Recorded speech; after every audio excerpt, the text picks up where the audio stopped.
How did Johnson & Johnson interact with the local police authorities and the FBI? Was there a constant line of communication open between the company and these investigative forces?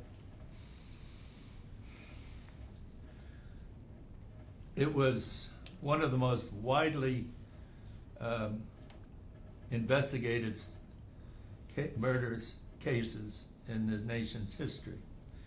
The FBI, the FDA, the Secret Service got involved, the state authorities in Chicago and the state of Illinois got involved, and they set up a command post and some of these press conferences and would attract 200 people. The Tylenol murders it was the most widely covered story in the American press since the assassination of John Kennedy and the Vietnam War. Those were the only two stories that captured more attention and took more space and more time on TV. In the early weeks, we were averaging, the story was averaging 1 hour on network television.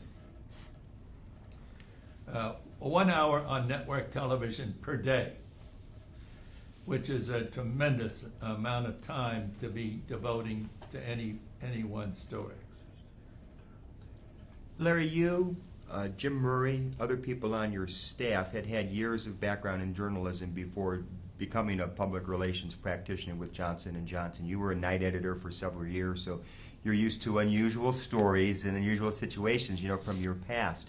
How did that prepare you for what you faced when they, like you said, the avalanche came in? And did that help, do you believe, in terms of the degree of trust and belief, like you said, that the media cast you more as a victim in the situation? Well, I began my journalism here at Penn State on the Daily Collegian, and then I went on to the Newark News, which was the largest daily in New Jersey at the time, starting as a reporter and then a bureau chief and then night editor. And I covered a lot of stories. I covered, plane crashes and all kinds of things that happen in large states with a large daily newspaper. I learned early in my journalism career, stay cool, stay as calm as you can stay, and stay objective. Don't panic, because the minute you panic and you're trying to cover a story, you're not covering it objectively. So I carried that over to my work at Johnson & Johnson. There's something indescribable inside that I can't tell you what it is, but when things get really rough and there's a tendency to panic, something inside of me turns it the other way around and says, be calm and try to handle this one step at a time.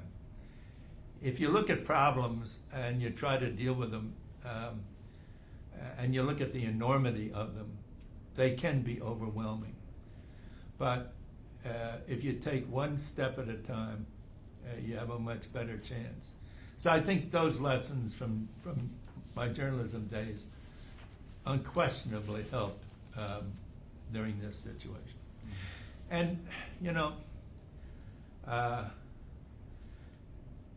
I had 33 years at Johnson & Johnson, and there were a lot of other situations that I faced, not any that had the